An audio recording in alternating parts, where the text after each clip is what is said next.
Mourners at the funeral of late ANC Nelson Mandela Bay councillor Bicks Ndoni hailed him as a selfless leader who was principled until his very last day. Speaker by speaker spoke of his humility and his desire to change lives for the better. Ndoni was also a former deputy mayor of the Nelson Mandela Metro. He collapsed and died last week during an ANC meeting, as Lerato Fekisi now reports. Humble, a servant leader, and someone who made it a priority to serve the people above everything else are some of the sentiments coming out from the funeral of the late ANC councillor Bicks Ndoni.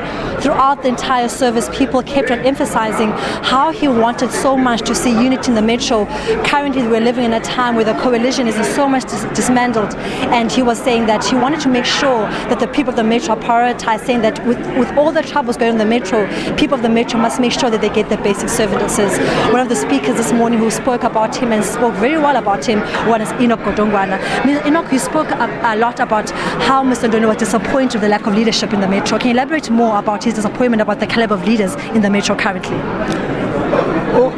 Bicks is a typical example of a polished individual, a disciplined cadre who will take any instruction at any particular point in time.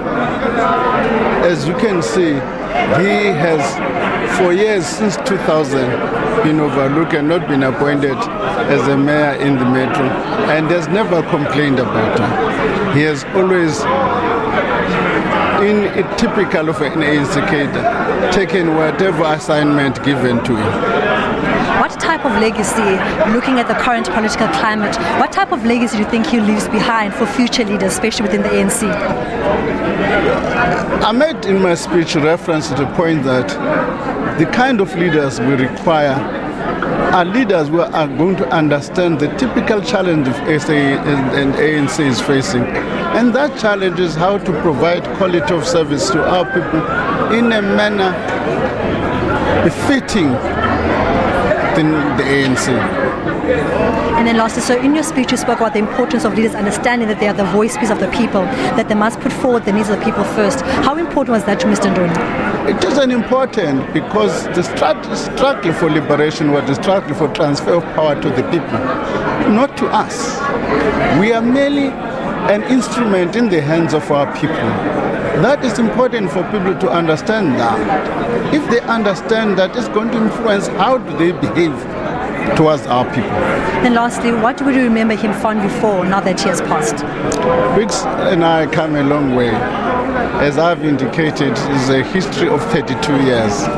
And always we have got our own relationship which is unique, which is not public, which is not known, but we've had our relationship. I'm definitely going to miss him. Well, there was ANC member Enoch saying that in his speech also laments the fact that we need a caliber of leaders now that's going to understand that they are the mouthpiece for the people. Ndoni, throughout his leadership, made sure that he put service delivery above everything else. And that's the type of legacy he feels our leaders must carry forward. Lerato, now back to you in studio.